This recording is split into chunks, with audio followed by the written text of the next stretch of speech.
evening. Good evening and welcome to tonight's dual language nonpartisan forum for candidates running for Lompoc School Board. I'm Dinah Perez Lockhart, tonight's co-moderator and Vice President of Programs for the American Association of University Women, AAUW, Lompoc-Vandenberg branch.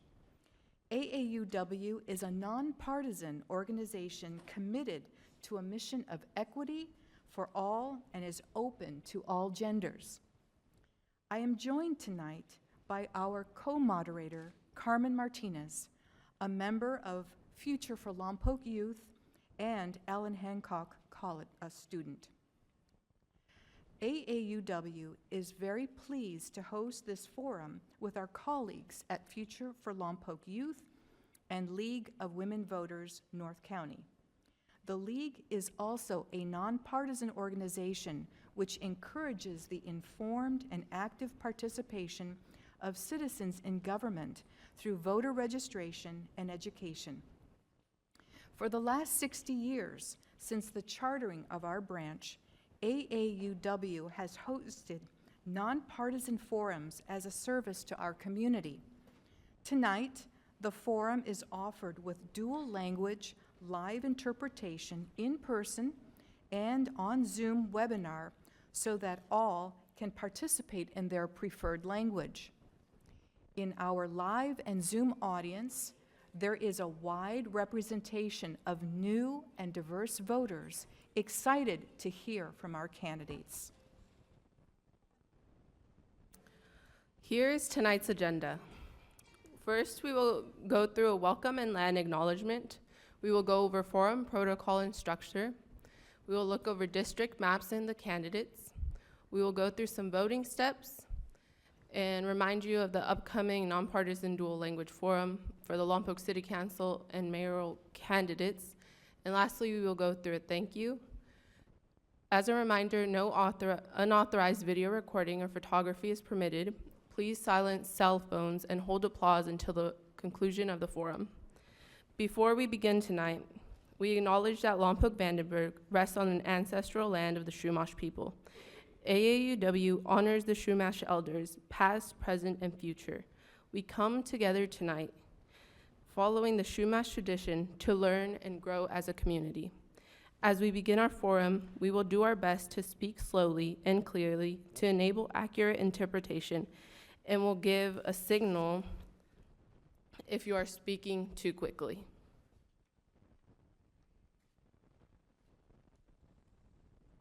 Okay, let's review the forum protocol and structure. All candidates received invitations with forum rules. All participating candidates agreed to forum rules. One candidate, Leanne Woolever, District 5 candidate, neither confirmed or declined the forum invitation and is therefore not participating. District 3 is not on the ballot. The term extends through 2026. Issues and questions came from the community through Zoom registration. Candidates received a potential list of issues which might be discussed at the forum. Candidates did not receive the questions in advance. No unauthorized video recording or photography is permitted. Please silence your cell phones and hold applause until the conclusion of the forum. Forum structure. Speaking order will go in ballot order. Opening statements are 30 seconds per candidate. All candidates' questions were selected from community input. Question responses are up to 2 minutes. Timekeepers will raise a yellow card with 30 seconds remaining and a red card when time is expired. Rebuttal. All other candidates will have an optional 1-minute rebuttal per question. Closing statements are 30 seconds per candidate. Now, let's meet the candidates for tonight's forum. This is District 1. School board candidates District 1, Jerry Thiel, Tracy Phillips. District 1 voters, vote for 1.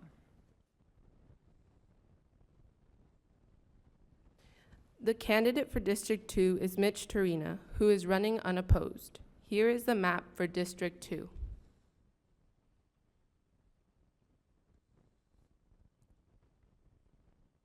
The candidate for District 4 is Brenda Villa, who is running unopposed. Here is the map for District 5. School board candidates, District 5, Carson Link and Leanne Wolver. District 5 voters, vote for 1. School District 3 is not up for election this year. We will now have opening statements. Each candidate will provide a 30-second opening statement. And Ms. Thiel, we will begin with you. What's a signal if we're talking too fast? I probably will. I just want to know what to look for. Hi, I'm Jerry Till. I'm running for re-election to Lompoc Unified School Board, and I'm going to go back before I was elected the first time. 40 years ago, my family decided to move to California because California had some of the highest education achieving schools in the country. My children were raised here and went through our schools and graduated. I've had 2 grandchildren go through Lompoc Unified School District and graduate. I currently have 2 great-grands that are ready to get into the system. They're just being primed at this point. So Lompoc's really important to me. Lompoc Unified School District is. First, I want to thank the AAUW and the Forum of Lompoc Youth for this chance to talk tonight. So I'm Tracy Phillips. I was a STEM teacher in the California public school system for 36 years. I spent 22 years at Cabrillo High School. I'm also currently teaching at Allen Hancock Community College. In addition to my work experience, I've also had 2 children that went through the school system in Lompoc as well. As a board member, I would hope to bring all my experiences and my insights from the experiences to my decisions as a board member.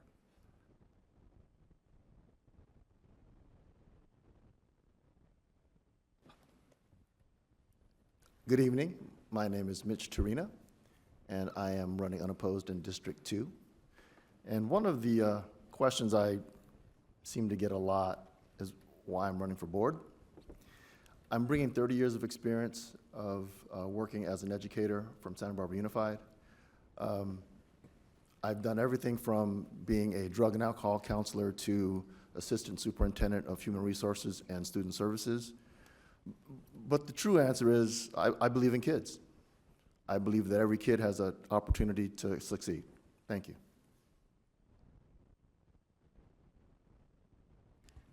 I've been asked if all the candidates could please speak directly into the microphone.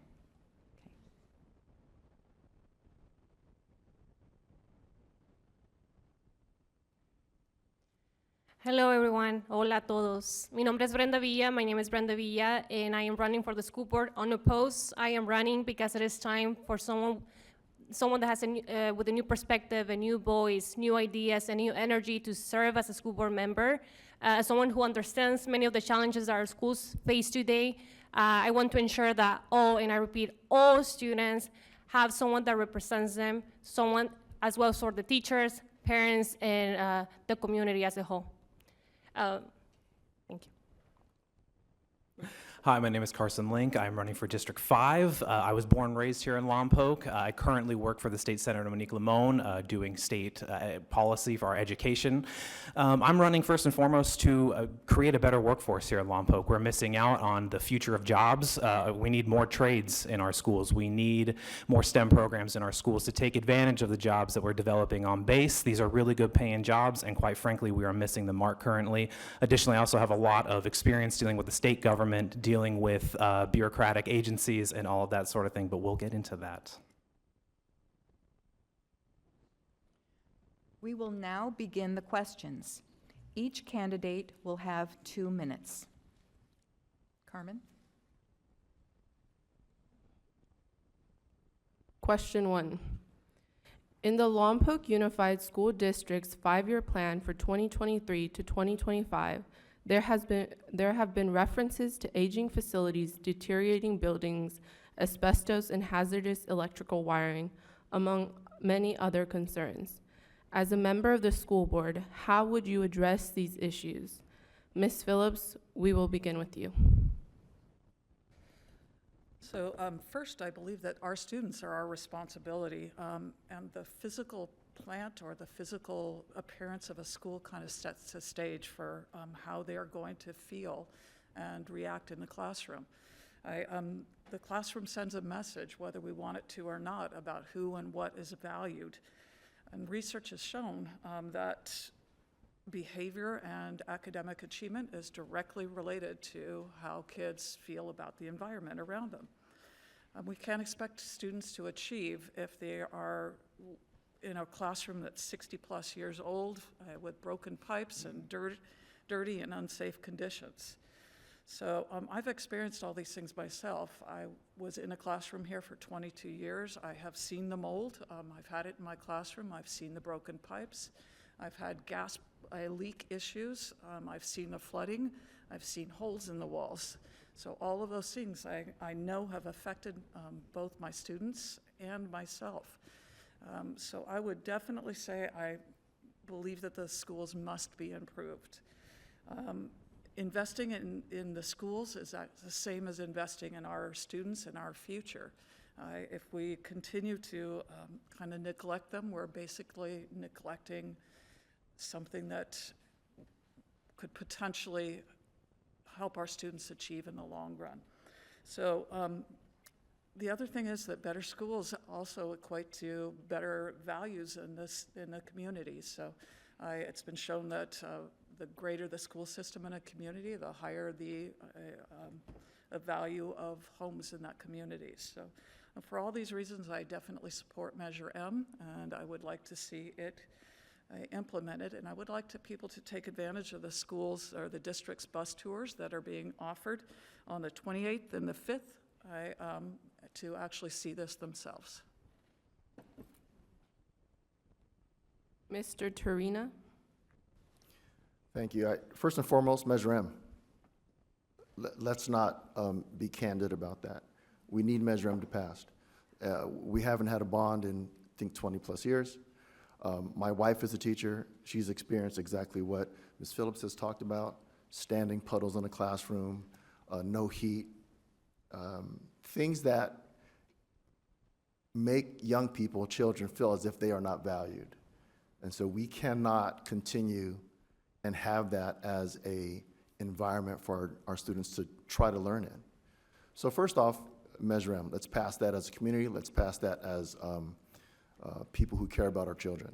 And then secondly, what I would really want to look at is there have been some improvements in some schools, but from an equity standpoint, what I like to see is what schools have had improvements, remodels initially, and then where can we get more bang for our buck as we try to go across our district, elementary, all the way through high schools, and look at where the need of repair and remodel or even replacement will first affect our students.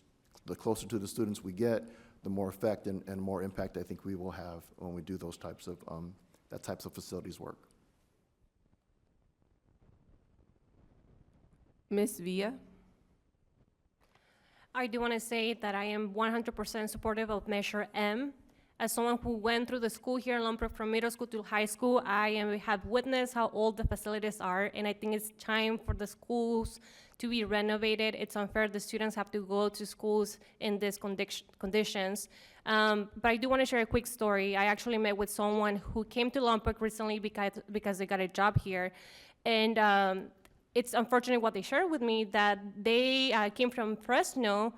He came from Fresno, and he left his wife and kids back in Fresno because the schools here are just not to the standards that he was expecting. So that shows that it's not only education, which is the most important part, but it also affects other areas in our community. So yes, I am 100% supportive of Measure M, and I think it's time that we look for the future and continue moving forward and not going backwards. Mr. Link? Well, I hope we're not going to do too much agreeing up here, but yeah, I support Measure M big time.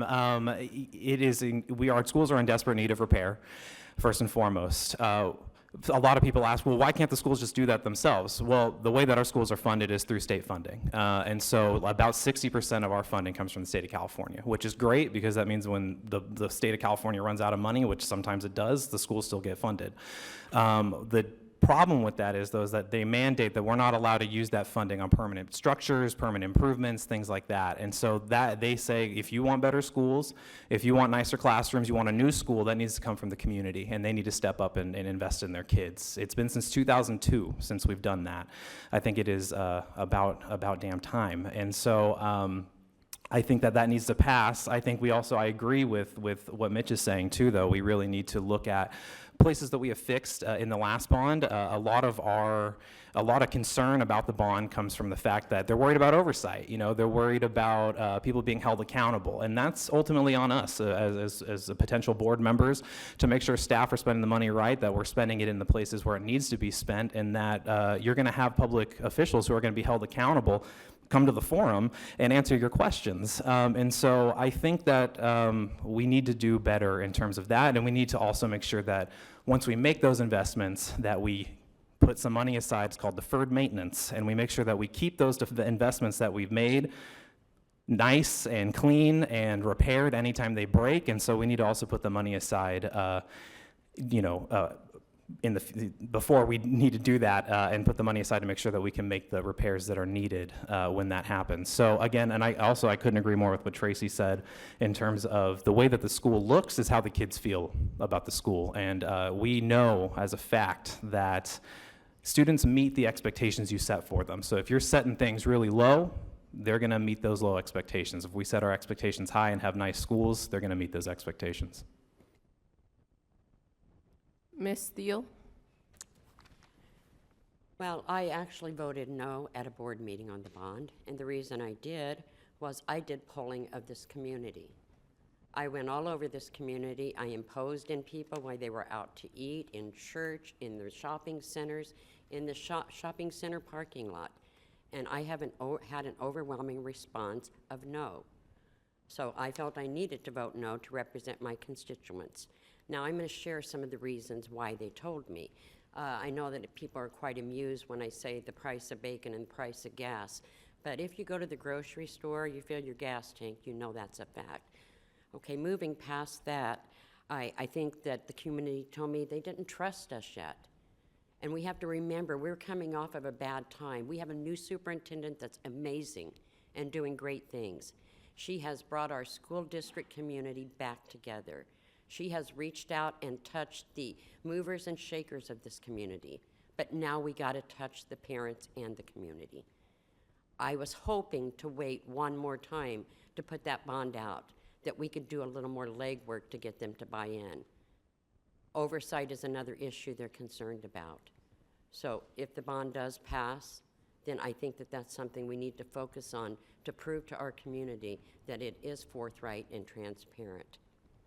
Then I want to talk a minute about other states and how they fund their schools.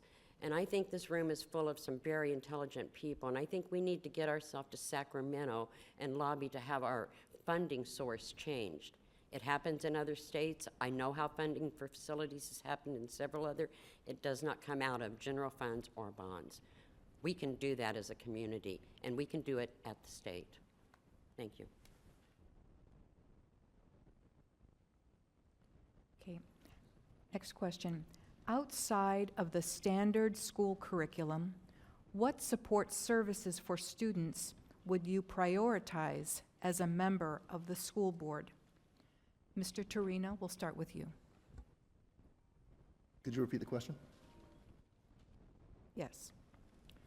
Outside of the standard school curriculum, what support services for students would you prioritize as a member of the school board? I think initially we have some of those supports, specifically as a former counselor, the work that we're doing in social-emotional learning for our students. When we look at what's happened in the last 4 years in regards to how students have had to do school, the way that we did remote learning, there's been a gap in their learning process. Most surveys, most stats, and most research shows that. So how do we get them back? Just in the academic piece, there's that. And secondly, I don't know about many of you, but I could not have done what some of our students were mandated to do, to sit at a computer for hours in the day. And I'm just talking about as a high school student. We have young ones who I don't know what their learning was, because I don't have young ones anymore. But I know that that wasn't enough to keep them at grade level. It wasn't enough to keep them engaged at a certain way. So now that we're back in school full time, are they fully participating? Are they fully learning at their capacity? And if you've ever been a student, like I was, where you were not strong in academics, where you were ashamed to be wrong, where sometimes you weren't even called on because, well, he's not going to know the answer. There's something that does to your self-esteem. There's something that does to your identity, which means I'm not worthy. And so we need to get the things that our young people are experiencing, not just academically, intellectually, but also emotionally, because there's a part of that, if they don't have a foundation of being felt that they are valued and that they can learn, then more likely than not, they won't learn. So I would first talk about that piece of SEL that we're already providing in the schools. Thank you. I do agree with what Mr. Turner has mentioned. As someone who finished the last semester of college virtual, in college, it was difficult for me, and I cannot only imagine how it was for students in elementary schools and high schools, right, middle schools. I do think that social emotional learning is something that I will focus. All the students go through things, experience things in a different way, and I think we need to provide their resources and be ready when they need them. And by creating an environment where they feel safe to seek those services, it's fundamental, as well as providing the resources to their families. Yeah. Absolutely. Well, I agree with what these two are saying. You know, we definitely need to get more mental health resources into our schools. COVID really messed up our kids in terms of their social abilities and things like that. And it's something that I think, you know, even if our schools really focus hard on it, it's going to take, 5 or 10 years to be able to finally fix the negative effects of that.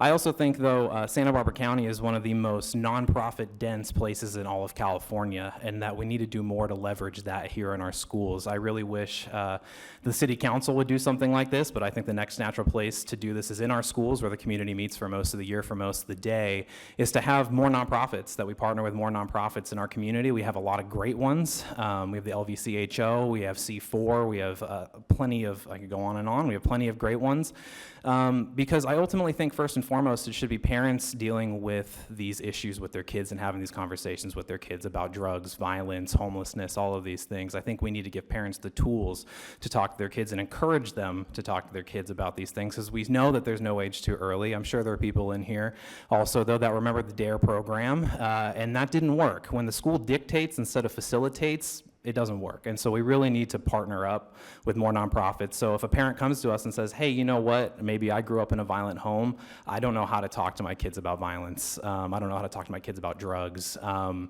that's where we can step in and say, hey, well, here's this great resource, here's a counselor, here's the space to talk to your kid. I would love to see, this is a pipe dream of mine, but I would love to see a classroom on every campus dedicated to nonprofits, where parents can show up and get resources and meet nonprofits face to face and have them be able to table at our schools and talk directly to parents and children.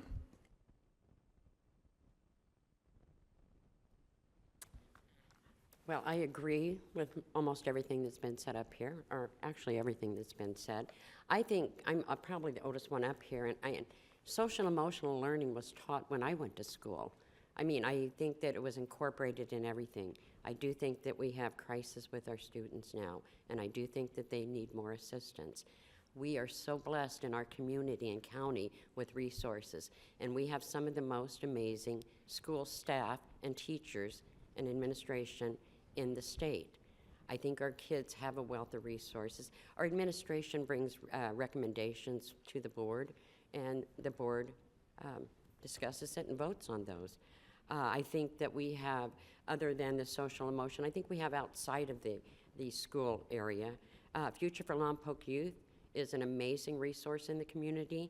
The Youth Teen Center, Youth Leadership Lompoc Valley. I could go on and on. There are so many great resources. And as far as counseling and medical resources, drug and alcohol resources, there's a plethora out there, and we need to make them available. Our school district's always been very good at that, not just guiding students, but helping parents. I think that this district's blessed that way.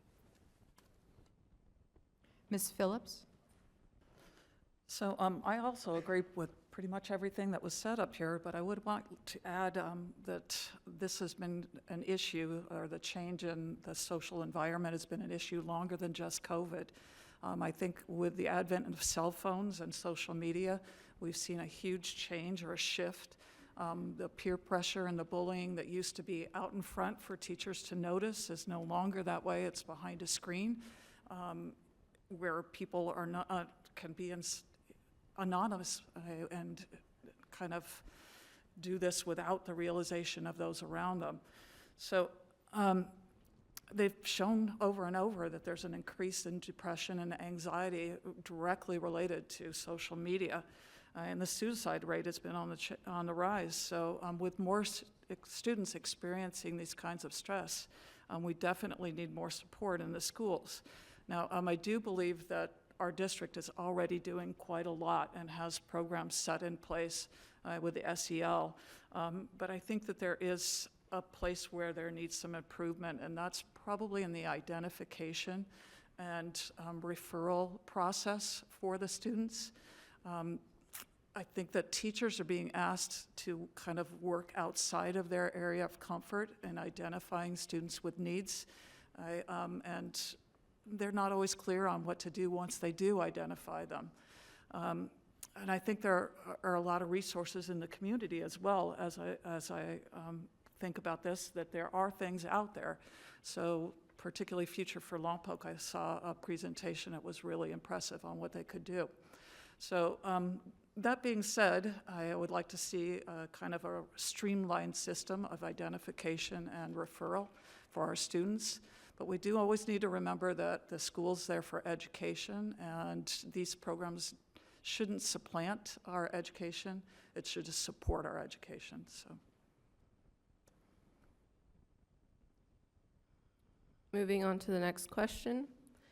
The lack of adequate staffing has greatly impacted our school district. Currently, there are 63 open positions in the Lompoc Unified School District, 3 open certified positions, and 60 open classified positions. How will you work to attract and retain teachers and other staff in the Lompoc Unified School District? Ms. Villa? What we can do to improve retention to ensure that we are hiring the best of the best, because teachers do have a big influence on students, and I am a testament of that. I can honestly say that without the support of my teachers and counselors, I would not be where I am today.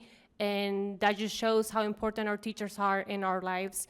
And to ensure that we hire the best teachers and that we retain them, we need to increase their salaries, their benefits, as well as providing support that they need, and getting the parents to participate more, to be more engaged. A lot of times, parents blame our teachers because of whatever is happening in their students' life. But if we're going to hold our teachers accountable, we also need to hold parents accountable as well as the students. It's a relationship that we need to strengthen, and I don't think we have done doing a good job at doing that. So if we want to, like I said, if we want to retain our teachers and attract teachers, we need to offer better salaries and better benefits and offering the support that they need. Mr. Link? Absolutely. Well, I think the hardest, easiest solution that I agree with is obviously, yes, that was right. The hardest, most simple solution that I agree with is obviously paying them more and giving them better benefits. For a district like ours that's kind of cash strapped, I think, we have to figure that out, how we're going to do that. We just passed on giving our teachers a raise this last time around, and so it's definitely going to have to happen very soon. I think additionally, though, going back to Measure M, no teacher is going to come here to get paid less to work in a worse facility than they could somewhere else. And so if we're not providing either of those things, then we're doing them a disservice. Also, I think, in terms of that, though, it is kind of a self-fulfilling prophecy, if you will. We also need smaller class sizes for our teachers. We need to make their jobs easier so that they can actually work with all of our students. And so, building more classrooms, again, through Measure M, or finding another way to do that is one way to do that, but we need to find more teachers in general. And then also, though, just talking about teachers, classified staff, we have 10 open bus driver positions, 8 open bus driver positions. It's too many. We have to cut off routes to certain schools because we don't have the bus drivers to take our kids to school. So it's not just teachers. The service of our schools goes down when we don't have staff at all, in any position. So, whether it's the guy who's picking up trash or the principal or our superintendent, we really need to provide a better service all the way around. And on top of that, provide more unique programs. So going back to the trades and STEM stuff, you're going to hear me go back to that a lot, because I think that when we can start providing unique programs, also a teacher might say, well, you know what, it's not quite what I was looking for, but it's unique. It's something I couldn't get somewhere else, or it's something I couldn't teach somewhere else, and so I'm going to take a chance on Lompoc. And I will say, obviously, the school quality and teacher quality, though, number one indicator of if someone is going to send their kids to school here. And right now, again, a lot of folks look at Lompoc and see our 2.5 stars or whatever it is, and they say, you know what, maybe I'll go to Orchid instead. And so we need to avoid that. Ms. Thiel? Well, I agree with what's been said, and we definitely need to, and we have been kind of creative. We've offered a bus driver sign-on bonus. We've done the same thing with special education program, trying to get staff in there. I think our staff and our district's done really well. I know that our numbers were high. They're getting better. I think we need to be creative like that and continue to look at things like that. During COVID, I think that many people moved on to different professions, bus driving being one, and we've got to lure those people back into wanting to be part of our school community. It takes a special person to drive a school bus of children. I drove a van of children, I can guarantee you that. I think that we need to continue to positively promote our community, and I think the biggest plus is something that we're looking for at right now in this district. I'm very excited to be part of that, the workforce housing project for our staff. And hopefully that will come to fruition, and we will be able to attract staff, new staff to our district, and assist staff in our district and teachers that can use help with housing. Housing is one of the biggest issues our staff and teachers face here. Thank you. Ms. Phillips? So the difficulty attracting teachers is not unique to Lompoc. There's a nationwide shortage. As a person who has chosen to come to Lompoc as a teacher, I know some of the things that were issues when I came here. And one of the first things that I noticed was the benefits package. So I would definitely prefer to see that worked on along with salaries. But in addition, I hate to beat a dead horse, but the working environment is huge for a teacher. It is difficult to come in day to a classroom that is in such disarray and ill repair that it makes you feel depressed. So I would definitely go back to that Measure M. We need to make our school sites someplace that will attract. When a teacher goes on a tour to see if they want to work here, they are attracted to come here by looking at that school. As a teacher who has done that, I will tell you that has more of an effect than a salary. I have come or changed districts for working environment and left a higher salary for it. So I definitely believe that the working environment is huge, along with what everybody else said. Mr. Turina? Well, it's easy to say, right? Let's just raise some salaries and the benefits and we'll get more. Very hard to do it in a district that's strapped for cash, which a lot of our districts are through California and will be. The vision on how schools will be funded over the next 3 to 5 years is not as great as we would hope, and there may be changes to that depending on how the economy goes.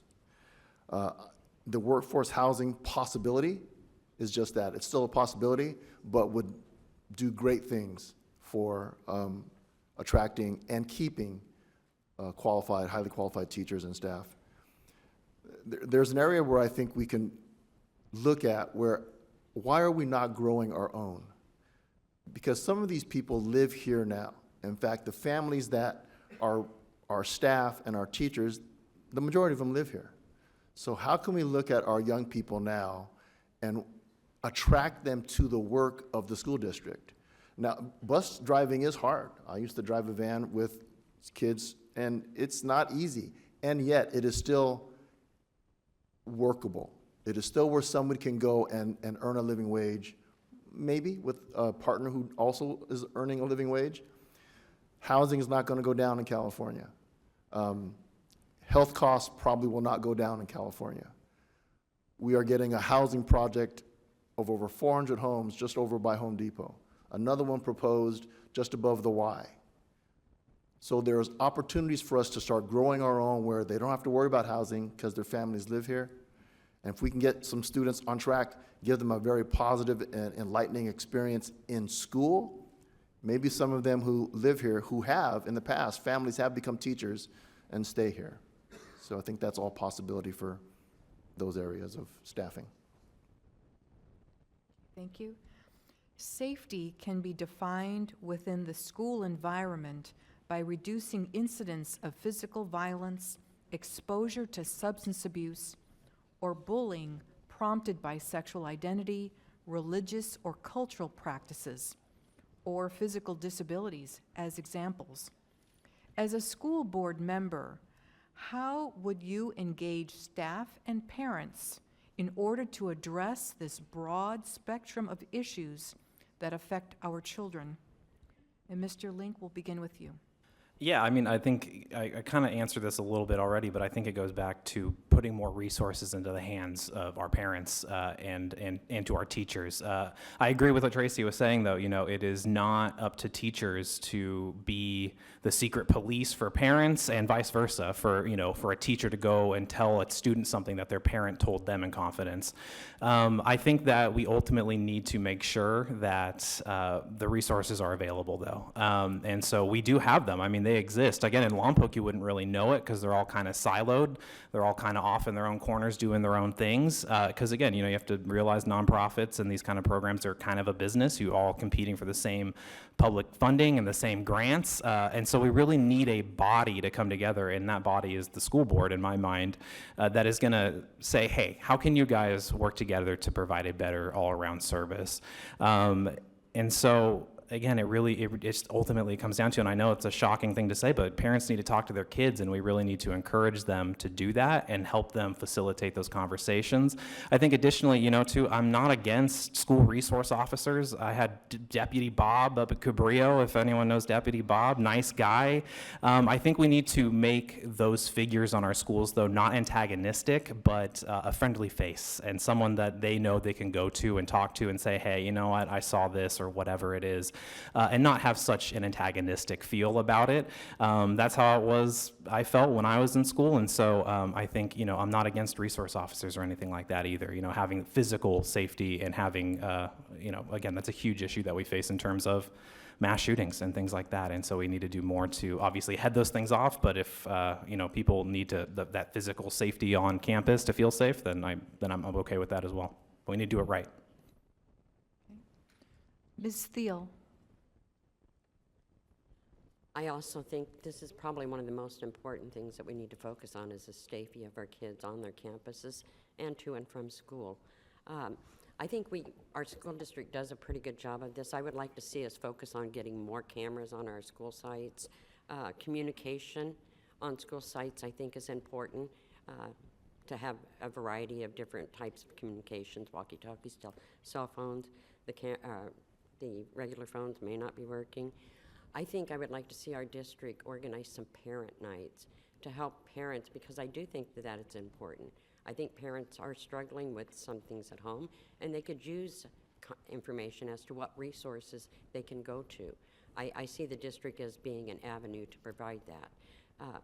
I also would be in favor of or support resource officers on our campus. When my kids went there, they were there. Seemed to be part of the crew. I mean, you frequently seen them with the students and seemed to know what was going on before most other people on the campus did. I do like that we have our school campuses locked down. That's not always been the case in this district. And even though it's just an extra step, I think that's really important that people understand that it's important to stop at the gate, stop at the office, sign in. It's for the protection of your student, all the students and the staff.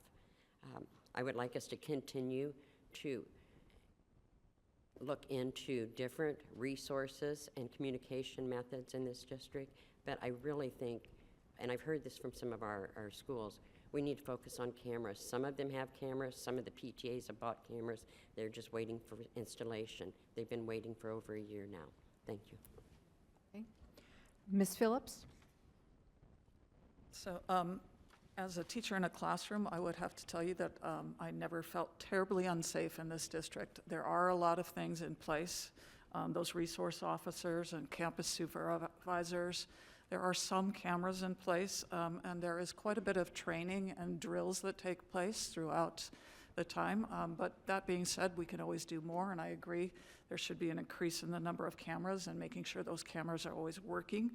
Maybe a little bit improved security in parking lots, as well as the intercom system. So I know that in my classroom, the intercom very rarely worked, and that would be like one of the first things I would want to go to. If I felt there was an emergency, I want to be able to push that button and know that I could contact somebody fairly quickly. So I think those intercom systems are really important to get fixed as well. I do know that, again, Measure M does have plans in place with all of those things being upgraded, so I do believe that they are already in the works if Measure M passes. So there's also the need to go back to student safety on the bullying.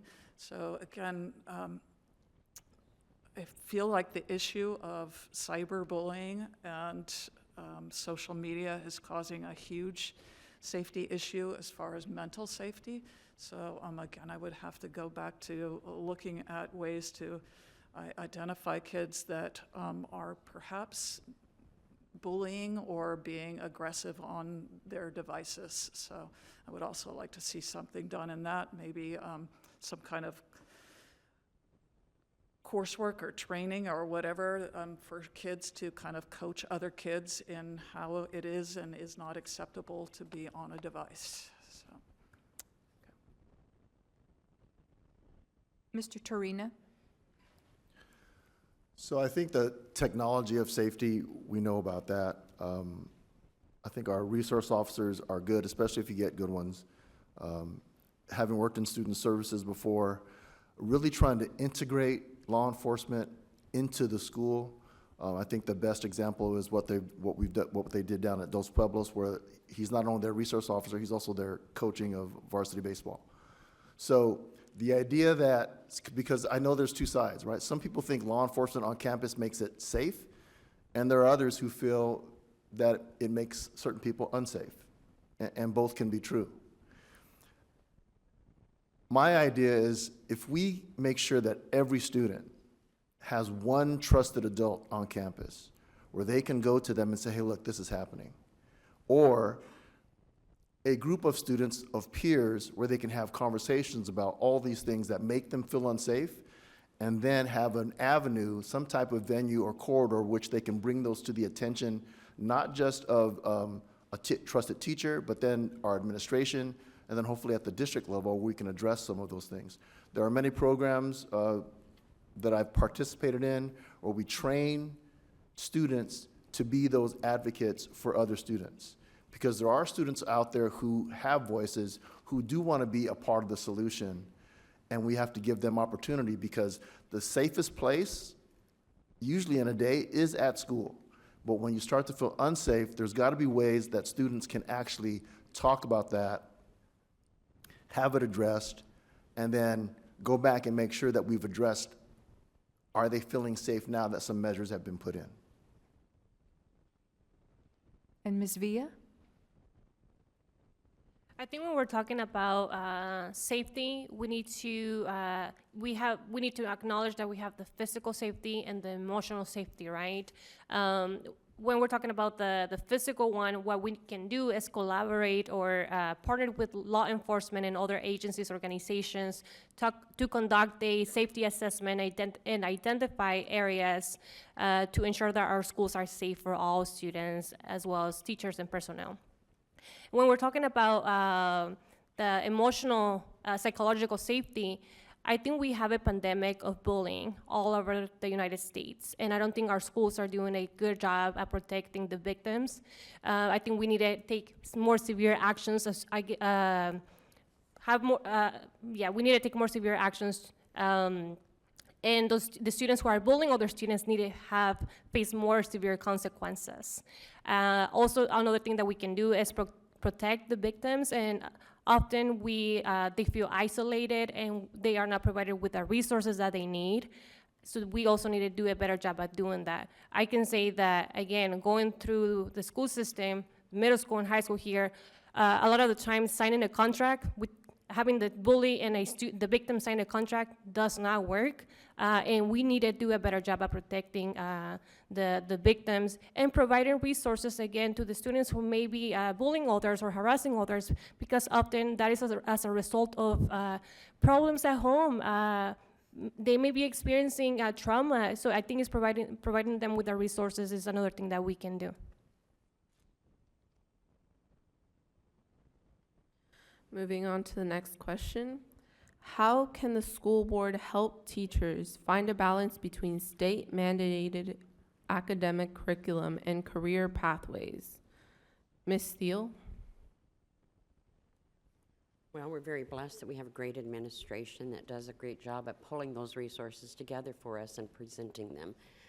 I think it's up to the board to ask the questions and then vote to support the recommendations that are coming forward if we see fit. I think that, I'm sorry, I just lost my train. What was your question again? I'm sorry. How can the school board help teachers find a balance between state-mandated academic curriculum and career pathways? Okay, I'm sorry. I also think that we need to, I apologize for the interruption. I also think we need to continue to support our teachers in the classrooms to assist in whatever their needs are too. And each teacher in classroom is going to be different to facilitate getting our students off career and college ready. As far as balance, I'm going to add something else on that. I think it's really important for me, for our staff and our teachers and our administration to have a work and life equal balance. And I think that is really important because they bring that into the classroom with them. Ms. Phillips?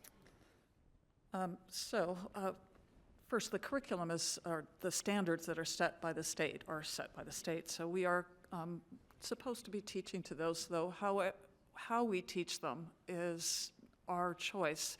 So kind of the old style of reading, writing, arithmetic has kind of given way in the last few years, or 50 years, to more need for critical thinking and technology-based understanding.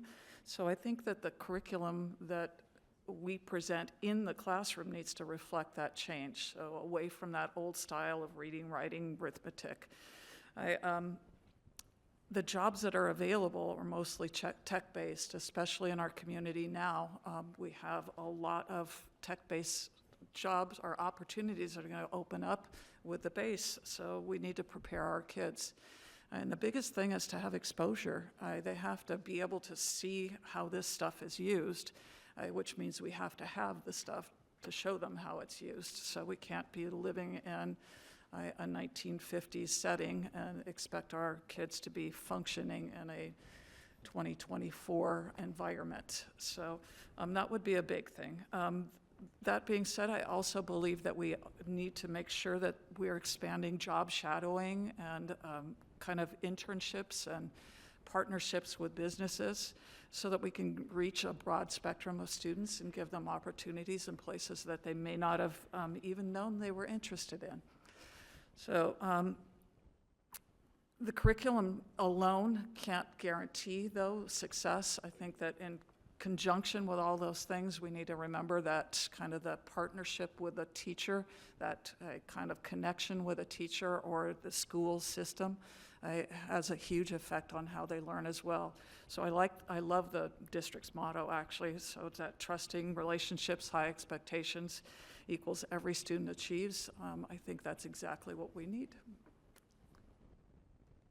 Mr. Torina? So I've had a great conversation about curriculum and knowledge, a knowledge base, right? So knowledge isn't what it used to be. As Ms. Phillips talked about, it used to be where I, as a teacher, knew everything about a content subject, and I would disseminate that information to you, and you would respond to me by showing that you know it through tests and assessments and all that. Students now have more knowledge in their hand than any teacher can give them at any time during a school year. So what do we call knowledge now? The idea that we have a state-mandated curriculum, we will teach to that. That is what our job is. But how to use curriculum, how to use knowledge, how to take a career pathway and back map that if you want this career in this industry, then these are the things you need to know. Do you really need to know a certain level of English if you're just going to be a welder? Well, maybe if you're going to have your own business and write contracts and contract out or subcontract. Do you really need to know a level of math if you're just going to be a roofer? Yeah, because roofs are square area. You have certain number of piles of roofing material that you have to use. So if we can start connecting pathways back to curriculum, then I think that might be an easier sell for our students, because our students know, oh, here's AI. Please write me a 10th grade level essay on Romeo and Juliet and the causes of their mutual deaths. My wife sees that on a regular basis. She has to check it, make sure all the AI components are eliminated. But there's a difference now between what curriculum used to be and knowledge base versus linking that to a pathway. And we have to make some amends to make sure that the students know why we're teaching a curriculum to get to a certain pathway. Ms. Villa? For this, I believe that we need to provide resources and training to our teachers. We need to make sure that teachers are being flexible, because every student learns in a different way. And when we are teaching, we have to be mindful of that. Some of our students have learning disabilities. Some of them don't speak English as their second language. So we need to be mindful of that and ensuring that we are teaching and supporting our students in the best way that helps them. And when we're talking about careers, we need to move forward. So maybe a teacher has a specific, a unique style of teaching, but we need to move forward. And if that was the way they were teaching, they have been teachers for 30 years or so, they need to adapt to the new generations as well. Now we have a lot of technology, so ensuring that they are meeting the needs of this new generation of students, and ensuring that we are providing scholarship, internships, the students have access to internships or exposure to other jobs. So we have a lot of local jobs here, and if we want to, something that always makes me sad is when I hear students say that they want to leave Lompoc because there's nothing to do here, because we don't have any job opportunities. And as many of you who grew up here, and as just as me, that's what I wanted to do when I graduated from high school, leave Lompoc, because there's nothing to do. We need to change that mentality. We need to teach students and provide them with the resources that they need to know that they can be successful here too. Mr. Link?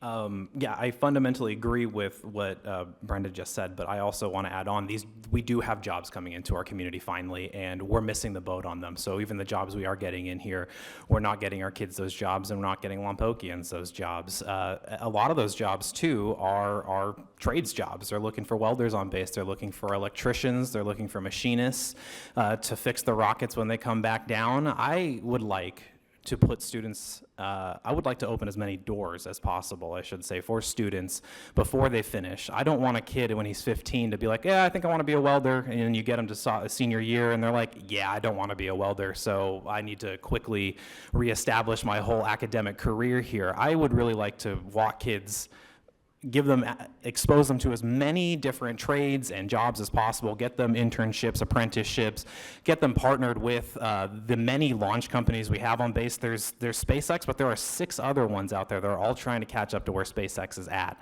And we need to make sure that they're getting exposed to that, seeing if that's something they want to do.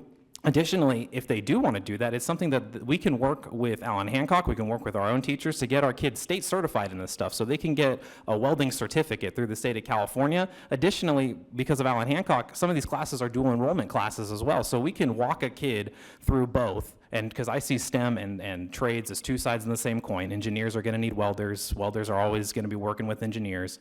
And we can get them to the end of that path and say, okay, you've opened all these doors. You have these 3 certificates in whatever, electrician work, welding, machining. What do you want to do? And you've also earned a year's worth of your credits for your engineering degree. What do you want to do? Do you want to go to Allen Hancock and finish your engineering degree, go to Cal Poly, or do you want to go and work on base and get a job that hopefully we can hook you up with beforehand? And so I really think it's about opening as many doors as possible and then getting kids to the end and saying, okay, you've done all this, what do you want to do now? Thank you. Next question. Our school district is very diverse. How would you support the diversity and inclusion of all students and families? Ms. Phillips, we'll start with you. So first, we have to acknowledge that there is diversity. So there is a huge difference in races that we have, with genders, religious practices, learning abilities, physical abilities, and so on. So there is a huge diversity. And these things do have a real effect on the educational experience. Our schools are not here to tell kids who they should be. We are here to nurture them in their determination of their own identity. So I think that's really important. We shouldn't be trying to get kids to fit into any mold. We should recognize them as individuals and allow them a safe place to nurture who they are. So studies have shown that kids with a greater sense of personal identity will actually be more successful in both academic and personal relationships. So I think it's really important to do that. And in order to do that, we have to kind of acknowledge and embrace differences and actually celebrate them, because they are what makes us strong, is the difference.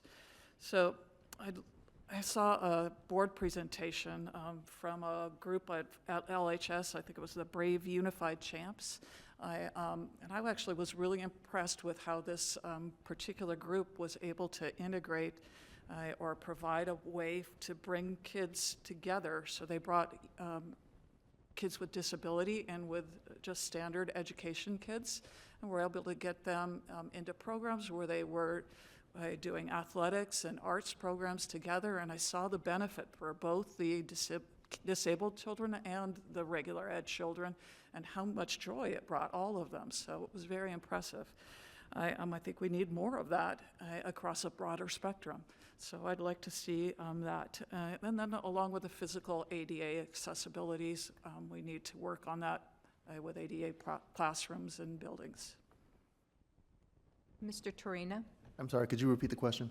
Certainly. Our school district is very diverse. How would you support the diversity and inclusion of all students and families? I think to Ms. Phillips' point is the recognition that we're diverse. I think there have been certain entities and groups where that recognition is not only not happening, but to some degree being denied. And my experience with young people is as soon as they are seen in the sense of their self, as soon as they are acknowledged as if they matter and count and that we value them, there's a part where support where I think we should be doing all the time. And it irks me a little bit that we have groups who don't want to do that. And I was just dealing with a former young lady that I coached in basketball, and she was dealing with this issue of racism. And not just that she was different, but she was dehumanized in a way where how can she get past that? And this is somebody who trusted me because I've coached her, and I'm trying to figure out where's the avenue in our community and in our schools where we can allow people, young people especially, as they are finding out, because they want to be something when they're 7, different when they're 15, different when they're 20. But if we say that you can't do that, or you can't be that way, or you don't have value because you're that way, then I don't think that's what we're supposed to do as a district, as a school, and as a community. Ms. Villa? We need to foster understanding and respect. That is something that we need to do. And by acknowledging that DEI exists and that it is important in our schools, we are doing that. We need to create a safe space for all students where they feel welcome. And also for the parents. I believe we have a disconnect with a lot of the community members here in Lompoc, and it's unfortunate. And by acknowledging the DEI and embracing the cultures and backgrounds from all students is really important. That really impacts also how students feel in our schools. So yes, DEI is important, and we need to embrace the differences and the different backgrounds that we have, especially in a state as like diverse like California. Yes. Blink, sorry. It's okay. I'm 2 steps ahead of you. No, we need to do more to engage these groups. So 70% of our district is Latino. That's also the group that we struggle to retain the most, ironically. And so we need to do more to engage that community. They clearly are not feeling represented. Students aren't feeling represented. And so what we do for that is it needs to be a concrete effort. It's not just, oh, we're just saying it. Oh, well, sometimes we supply things in Spanish. It needs to be a very motivated effort and a very pointed effort to make sure that they're contacted and included and know what's going on. Because oftentimes, too, these are the kids who struggle the most, and their parents don't know how to contact the school or can't communicate with the school. And so they're saying, oh, how you doing at school? And they're like, oh, I'm doing great. And they're like, great, I have no way to verify that. I believe you. And so we really need to do more to ensure that those parents are engaged. And that's going to be a challenge. I mean, it's going to be many things that you couldn't fit into a 2-minute answer. We need to have robust programs. That's why I'm very excited, frankly, that we have someone like Brenda who's running to be that voice and be that face for that community, to access that community, because it is not something that we've had, and it needs to happen. And so additionally, I think that goes back to some of my previous points of supplying more resources to parents through nonprofits or other programs or businesses in the community that want to partner with the school to act as diversion for these things or act as outreach for these things. I think there are plenty of partners who would love to spread the message of a inclusive school board to everybody, but we just have not done it yet. And Ms. Thiel? I also think diversity and inclusion needs to be a top priority. I think going back, we were taught that as children, learning to play in the sandbox together. We accept everybody, no matter who they are, and we play nice. I think that we need to continue that through our whole life, and I hope that we all do. I think we need to provide programs that our students need, whatever that might be. That those recommendations come back to us. I also think we need to respect the opinion of everybody, whether they agree with us or not. I think we need to be the example for our students because they watch us. And if they see us engaging with other cultures, they will. If they see us respectful of one another, they will be respectful. I think we need to be inclusive with our parents and our community. We are celebrating Hispanic Heritage Month with the district. I would like to see the entire city of Lompoc celebrating Hispanic Heritage Month with us. I think that's inclusivity. I would like us to do more of that. Thank you. Thank you. Moving on to our next question. What is your understanding of the importance of Title IX? What are your priorities for ensuring the law is enforced? Mr. Turina?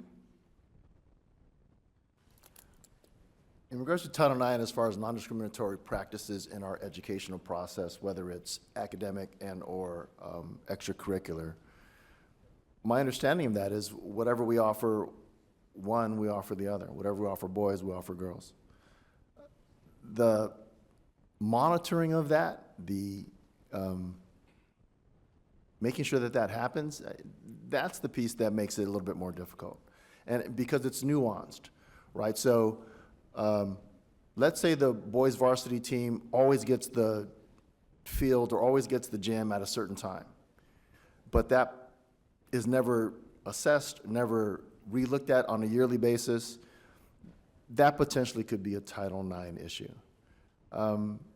Let's say the access to a certain sport. I know we just started flag football. There's ideas regarding Title IX that I'm not as versed in, but what I feel is what we offer one, we offer the other. And if we can, and if we don't, then why not? And then look at ways that we can get those who are feeling discriminated against or marginalized engaged in a way where they will feel not marginalized and actually participatory in whatever they feel they're being excluded from. So part of that work is not easy because it's nuanced in a way where I think people don't even know that there may be a Title IX violation because this is what we've always done. And I think tradition and past practice sometimes puts us in a place where we should be looking at those violations. Ms. Villa? We need to ensure that all students feel that we're providing equal opportunities to both genders, right? And to ensure that we need to be in compliance, all the schools need to be in compliance with our regulations. And and also providing training to teachers. That's another way that we can ensure that we're in compliance and just continue ensuring the both boys and girls feel have access to the same opportunities. Mr. Link? I think that Mitch summed it up really, really well. I think what's offered one is offered to all. I think that, it's an important role of the board to be the face of the community, obviously, and spread this message far and wide, but also, we're often the folks who have to deal with the repercussions or the getting people in trouble who have broken that. And so I think we need to just do more to be diligent and to, it kind of goes back to the previous question too, to engage and make sure that all folks are engaged, so if they feel like their voice isn't being heard, that's not something that comes up in an explosive way or in some combative way. We really need to make sure that we're contacting folks on a yearly basis and making sure that we reevaluate our programs to be inclusive as possible. So, because I think even when it's not on purpose, you can sometimes exclude someone in the same sense that Mitch brought up. Just because it's been that way doesn't mean it has to stay that way. And if it has been that way a long time, it might mean that you're squeezing someone out who otherwise wants more from whatever program that is, or wants the same thing that the boys are getting or the girls are getting. So, Ms. Thiel? Well, I am happy to say we do offer programs to any student that wants to participate in them. There is no discrimination. The district does have a process or policy in place, and it goes through the administration. And if there is a violation or a concern, it would come before the board. I'm going to tell you, I can't recall that ever happening. I think that we're really good in this district about including all children or all students in all activities, programs, during school and after school. I do think Mitch brought up a interesting thought I hadn't considered about maybe the girls want the prime time practice time. So we might want to look into that. Thanks. Ms. Phillips? I absolutely agree with everything that they've said so far, so I'm not going to repeat it, but I think there is another piece. So the Title IX came about in the 70s, and there is a little bit more to it than just equality.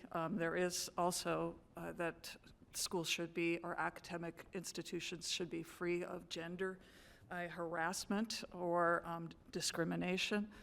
And certainly Title IX has been positive throughout the years, but I think that in more recent years, there's been an issue that has come up that was unforeseen in the 70s, and that was the issue of gender identity. So I think that that has been often brought up as of late. I am in conjunction with Title IX on just exactly where the line is on who participates in the girls' sports or the boys' sports. And I think that that would be a difficult issue to kind of decide on.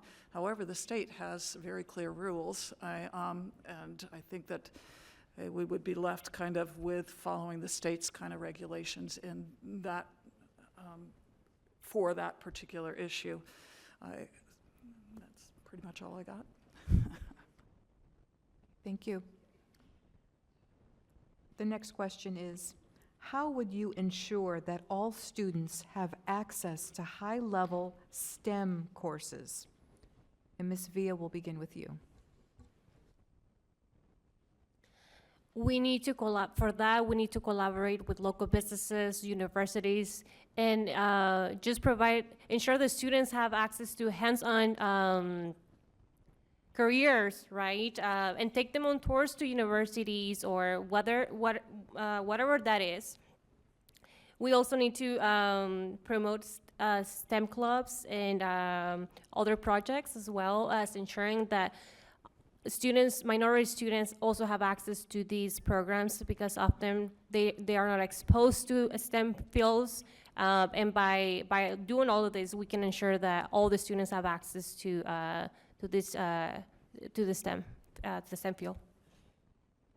Thank you. Mr. Link? Oh yeah, you're talking my language. Yes, we need to do more, and I think, again, I'm going to put trades in there with STEM. I think they're two sides of the same coin. We can teach them side by side, because these are hands-on careers that we're talking about, and these are careers that I really think our school board should be focusing on the careers that we're developing here in town. I have a slogan, it is community-focused education, and we really need to focus on the education that the community needs or is asking for. And so we need to build up our workforce in order to take advantage of the jobs that are developing on base. And so we need to be focusing on hands-on education. They do this really well in Santa Maria. They have the Mark Robinson Career Tactical Education Center. I want it in all of our schools. This is a separate school in Santa Maria where folks go, kids go during the day, and they take electives in welding, in culinary arts, large diesel engine repair, agricultural classes, like a lot of 4-H type stuff. They have focused it a lot on the ag industry. I would love to see the same thing in our schools, focused on robotics, AI, teaching kids about welding, machining, and for this, I would love to partner with those on-base companies that are doing this. I know SpaceX has maybe been a little unwilling. I think that, we don't take no for an answer, though, when it comes to something like this, and it really is going to take the whole board bugging folks in our community to say we need hands-on training, we need hands-on exposure, and additionally, I'd love to give some of these companies a little free help. I'd love to say, hey, take some of our kids, get an internship, get an apprenticeship, teach them how to do it, so that when they graduate, again, we can have opened all these doors through STEM and trades, get them to the end and say, you have all these certificates, but you also have this great opportunity to go to college and learn about engineering or learn about science and do STEM. Which do you want to do? I think that ultimately it is best left up to an 18-year-old to make that decision than some 15-year-old at the beginning of high school to put themselves on a pathway and walk them through that, and then find out, you know what, I want to be a chef, actually. So I think we need more exposure. Thank you. Ms. Thiel? Well, I'm happy to say we do have a lot of STEM activity going on in our district. We have a couple STEM schools that focus directly on that. We do have a robotics program. I believe Maple does it. I don't know if we have another school that does it. So there are exciting things out there. We can always use more, and I think we should add more.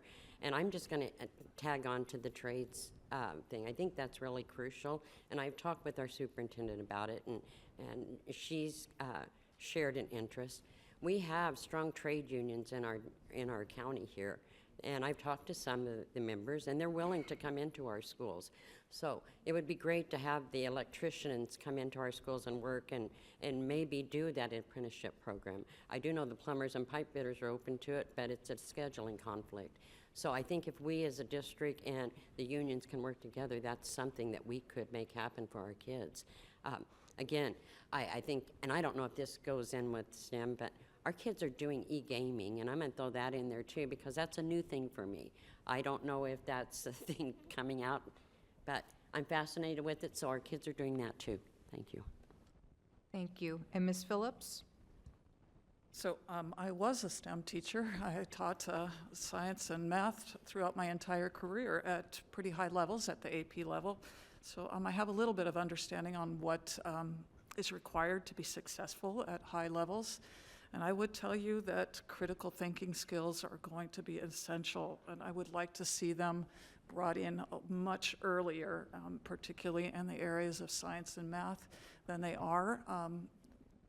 There's no real solid science education until you start to get to middle school, so something a little bit more problem-solving based and conceptual based rather than just this is what it is and repeat it back to me kind of based.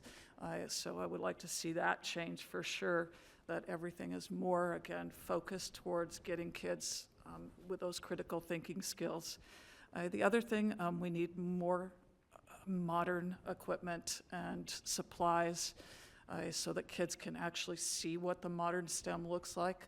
So I was doing experiments with tape measures and stopwatches when we have modern kind of motion detectors and stuff that are available, but we just didn't have them here. So that would certainly be beneficial to have more modern equipment and more modern labs so that kids are much more aware of exactly where they are going to need to be performing or the equipment they're going to be performing with.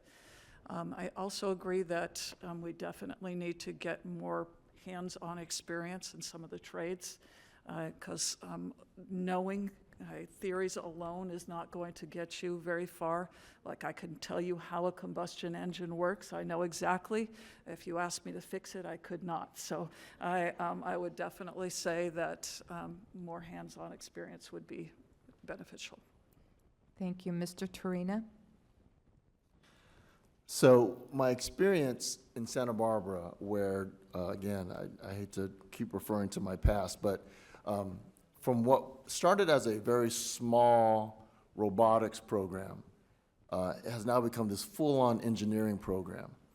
And so there's parts that everyone has talked about where it would be great if we could just have resources, talk to on-base launch companies, and get them going. But we really also have to have the teachers and the people who are also willing to engage with that. So I like the idea of something like space science. I mean, we're one of only, 2 places that launch things into space successfully, regularly, almost weekly. It's almost daily. So that's a different thing. And I'm still amazed by that. And, I was around with the Apollo series. We put things into space, and kids watch it, and they're amazed, and they should know how to do it. They should know why we do it. So space science curriculum, what space is, atmosphere, weightlessness, what the technology is to be able to put a person in space and not have them die.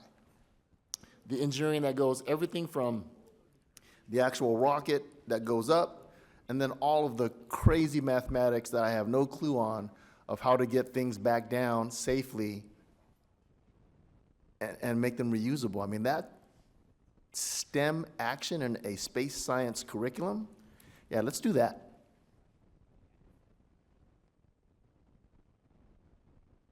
Moving into our final question, how would you ensure that all students have access to a diverse and historically accurate curriculum? Mr. Link? Well, I think I'm very against banning books and ideas that we disagree with. I think, I always hear folks be like, well, they have these books and I'm like, my body and me is not bannable. I feel like if there's a parent who has some sort of issue with the curriculum that we're teaching, come show me the book that you're having a problem with and we can talk about it.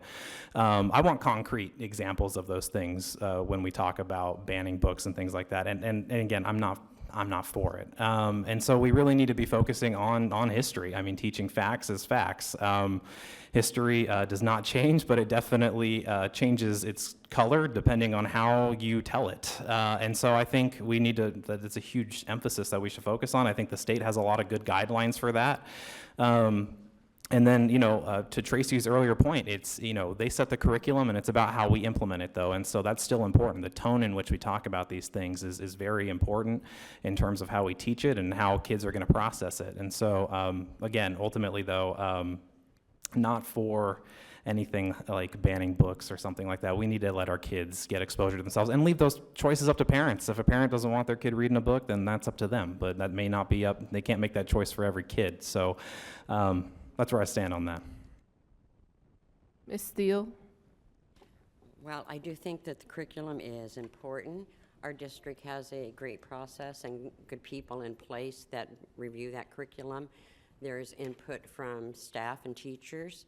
There's input from the community, and then the decision's made. And then the district implements a process for how that's going to be rolled out into the schools. And as Tracy had said, each teacher does their own classroom and will implement that how they want. I feel great confidence, and that's not something I really am concerned about is the curriculum. I have had people come to me and tell me that the curriculum is not available, parents, to which I will ask them to go to their principal, go to their school and ask for that. And as far as banning books, if we're talking about banning books, I am absolutely against that. And I don't know if you know this, but I used to own the bookstore in town, Read More Books, and I would order any book you asked for, and I have ordered some of the most bizarre and sold some of the most bizarre books you could imagine. So I am absolutely opposed to banning any book. However, for children, I think they need to be age appropriate, and I think it always should come down to what the parents feel is appropriate. Thank you. Ms. Phillips?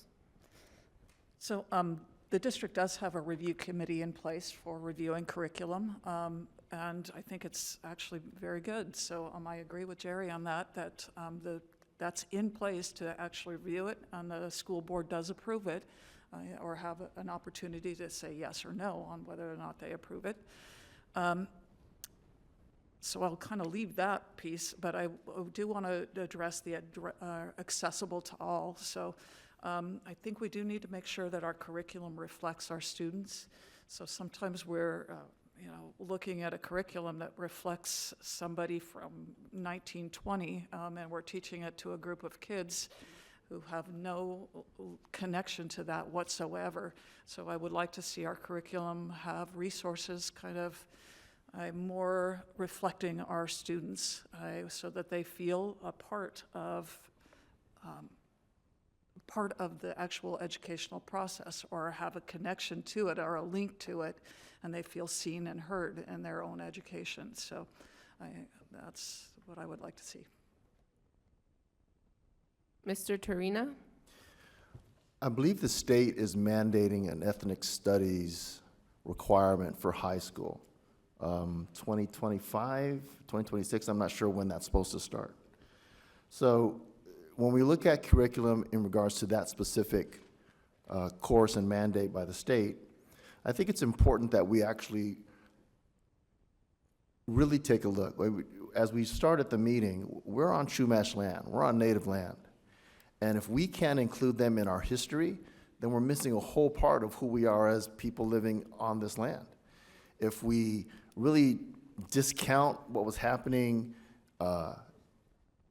during slavery and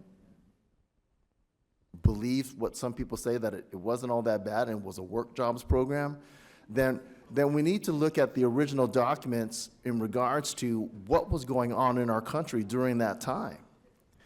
And then with our Latino community and you know, the cycle of nations that have happened on this land alone, this was once a part of Mexico.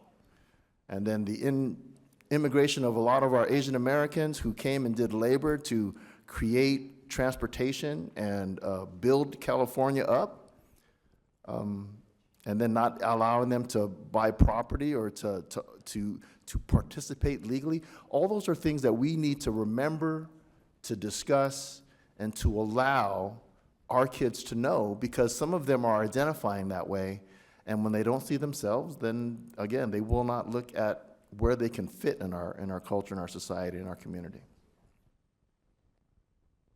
And finally, Ms. Villa. I do want to say that I am against banning books.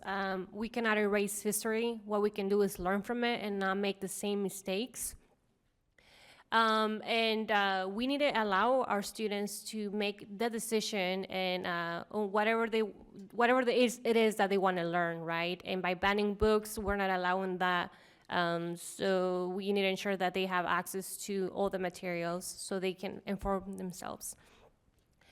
As Mr. Dorina mentioned, ethnic studies, when we're talking about DEI, ethnic studies is also part of that.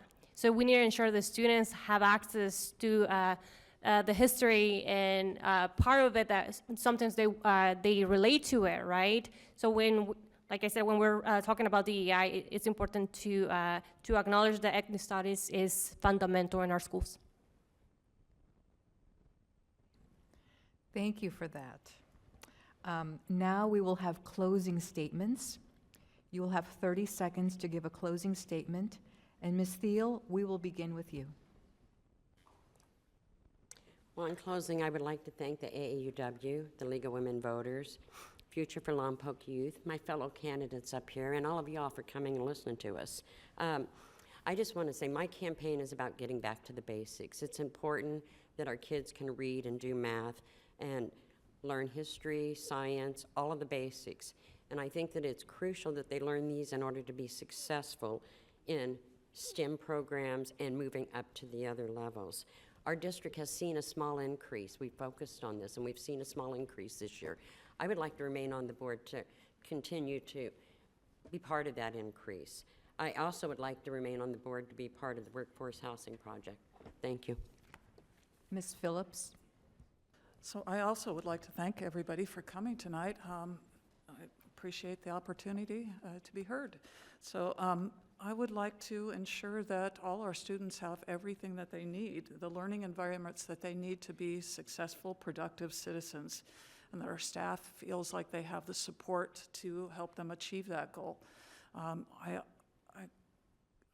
a little bit different in respect there. I see that maybe back to the basics is not my particular cup of tea on that. I would like to see us moving forward in a more critical thinking-based curriculum.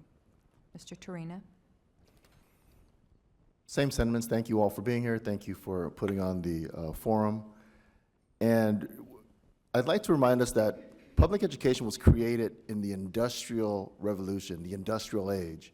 And a lot of the same things that happened then in regards to assembly lines still exist. They're QWERTY things, and if you have any issues regarding the QWERTY, I can tell you about it after this. But we are now in a knowledge age. Actually, we're more of an attention age. So I'd like to be a part of the board, and I will be, to make sure that we are more innovative in that progression. Thank you.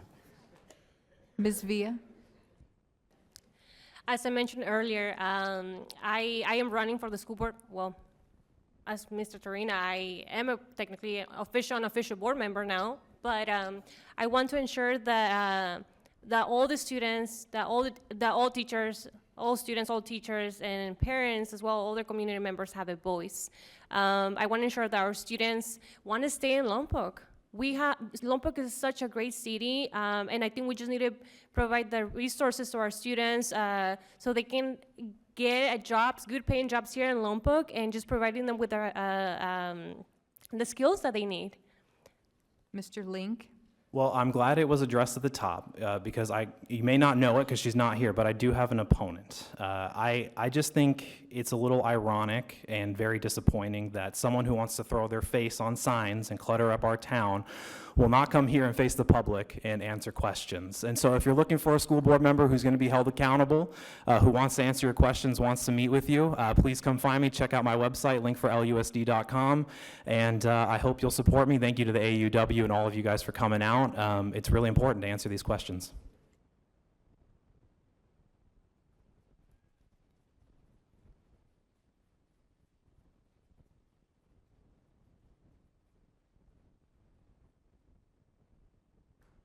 Now we will move on to some voting steps. So voting step number 1 is register. You can register online by Monday, October 21st by visiting vote411.org or at registertovote.ca.gov. Next, vote. All registered voters will receive a ballot in the mail. Ballots will be mailed on October 7th, 2024. Voters can sign up for Track My Ballot at http://where'smyballot.sos.ca.gov. 2 voting options, either vote at home or vote in person. Here's how to vote at home. You will complete your ballot, sign and date the envelope that is already stamped.